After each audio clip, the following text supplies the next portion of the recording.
August 2017, Gupta owned Oak Bay Investments, used to own Tegeta, which owned Optimum Mines. Correct.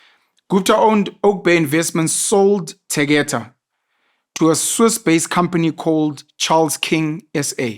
These are the rabbit holes people like us that have no lives go under. For about 3 billion rand. And the owner is a person called Amin Al-Zaruni. This is on Google. This is not some random... Now that nigga is an unknown. Never heard that name before. But I knew he's somewhere in the rabbit hole. And look how simple it was for you to find that information. Who the fuck is that guy? Who is Charles what? Sure. How much coal are they supplying? Who are they supplying it to? If Eskom is one of their off-takers, we need to know what sort of volumes are they doing for Eskom. Because then again, it's like you've replaced the Guptas with this guy. Yeah. How did he get the contract? Sure. Could it be that the proximity of the mine to the power station is a massive determining factor in who supplies the coal? Because when you travel to Mpumalanga, it's not rocket science. You understand? You've got Kusile power plant there. Next to Kusile, from Kusile onwards, you get big mines, you know what I mean, that are close to the power plant. Sure. It makes sense for those guys to get a contract because your logistics costs will be much lower. That's it. Yeah. When you drive on that road there by Kusile, you see these trucks called SG Coal, Legend Logistics. They carry coal, brand new side tippers.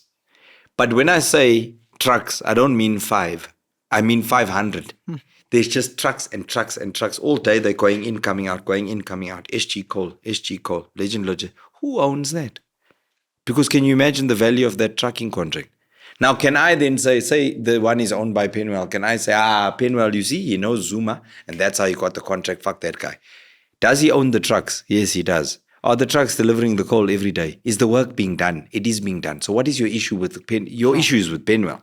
It's not with the actual completion of the work. When the nepotism chat comes in, you must also be able to prove that, as Koko and them were saying, this thing was won unfairly. And now, like the hole that's in Bromfontein in Bree Street where the gas explosion happened, we've paid 200 million to somebody. The hole is still there. 2 years later. What the fuck is going on? Whether you're connected or not, why is the work not being done when you've paid? Why is the work not being done? Then if you connected and the work is not being done, you've got a full house. You've got a known. Penwell has bought the president and it's his friend. But you can't just say that these people were given the contract because nepotism and they knew this guy. But they were completing the contract. They were ticking all the boxes. They were delivering the coal at the right price point and. You see, and somehow they captured the state. The other thing is, whose contract did they take? Because Eskom has been burning coal for almost a century. It belonged to someone before that. And Malema and others have mentioned, like, who holds 95% of the contracts with Eskom, be it for coal or diesel or all of these consumables that a massive parastatal and power station requires, because that's where the money is. You know, and we never go that deep into the chats because that's when you start finding who's got the personal relationship with who. And when it comes to, then scandals come about, okay? Something happens because there's always an idiot in the chain, right? Who will jeopardize 5 billion in business for 10 million at a fucking dairy farm. You understand what I'm saying? Now, I'm like, what's up with Penwell? We have this R1 million deal. Now he knocked KG for 10 grand. Now KG goes and makes a noise and now Penwell has jeopardized our R1 million deal. You know what I'm saying? It's because Penwell is an idiot. It's not because me and our ability to complete the R1 million deal is brought into question. And that's what makes me uncomfortable about the Gupta chat, is that none of the things that they said were going to happen have happened. And it's starting to seem more and more like we were fed a narrative to keep us thinking this way, when in actual fact, now when we get down to the facts, like Aziko boss, something is just missing in this chain. When it comes to our president, the whole Pala thing, I'm not happy with that. And I said before on this show, I like Cyril. I think he's a fantastic oak. He's a lakabali. If you see him on your walks through Hyde Park in the morning, greets everyone, takes photos. Nice timer. I'm just saying that Pala Pala thing was a clusterfuck because now it's not even being investigated. Do you know what I They mean? say there's nothing to investigate. But how? You can't hold that amount of foreign currency for any reason. Where's the cows that were bought? You know what I'm saying? It's just like, brah. You know, hey, listen. I've learned through the American politics system and the Russia-Ukraine war and the way Europe is actually fine. All of them are corrupt to a certain degree. Sure. All of them. They all do special favors for whoever does special favors for them. Sure. These are the unknown unknowns that are starting to become known unknowns. Yes. Nothing is different here. I think my issue is when I meet like a 1,000 there at KFC, you know what I'm saying? And I think to myself, is this guy getting the best possible government to give him the best chance in his life? Yeah. You know what I mean? He isn't. And when you look at the American example, it's like Joe Biden and his family are worth like 300 mil, whatever, on government salaries. 300 mil in relation to the total budget that America has annually and the amount of money that America generates as a GDP is nothing. Sure. So if all of the politicians in America were all worth 300 million, it still wouldn't even make a dent in the total worth of America. Sure. Right? You've got one guy, Elon Musk, who's worth 300 billion just in his individual personal capacity, you know? Here, we are not so lucky.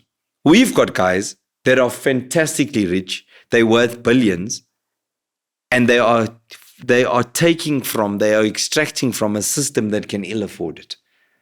You understand what I'm saying? We don't have $3 trillion in reserve here. We don't have it. You know what I mean? We're barely sitting on fucking just over 1 trillion in tax revenue that the receiver collects annually. Rand. Could it be argued that it's like half of what Elon Musk is worth? The thing we're meant to be frustrated about the most, outside of nepotism, corruption, and all these other things, is leaders in some of the countries we speak about, China, Russia, maybe America, France. All the corruption, nepotism, and things they do in some way are for the benefits of their country. Yes, I want to be rich, but I want to be rich in America. I want to spend money in America. I want to invest in American companies. Whereas the leaders here don't seem to do all those things for the benefits of this country. They're not going to China, Russia, America, doing deals, being corrupt so that they can take the money and pump it into developing this country invest in local companies. Not. Their concern is themselves. Only. And even if the country's bleeding. And that's been proven time and time again. Because, you know, it's one of the political analysts I saw on some excerpt of, this is the thing, podcasting, you see these clips all the time. Oh. But Bruno was saying, like, you are expecting from people, you're expecting to rebuild a country. Yeah. You're expecting it of people who've never built anything in their lives. Yeah. They've never built anything. None of them have built a business by themselves, started there like a Motsepe type of thing. You know, you took what you had and you've built it into this giant thing. Sure. There's Motsepe. There is other black businessmen, you know, that I know personally that started out as a security guard. Yeah. You know, one dude I know. And today he is the CEO of a massive organization. Yes, but he's not in government. He's a businessman who reinvests his money into the development of other people. So it's almost like on a micro scale. Yeah. None of the people in leadership positions who are fantastically wealthy are doing any of that shit. They sit on boards, they have shares in this, they have shares in that, they push work to this business, push work to that business based on the proximity that they have to the work. But they've never built fuck all. Fuck all.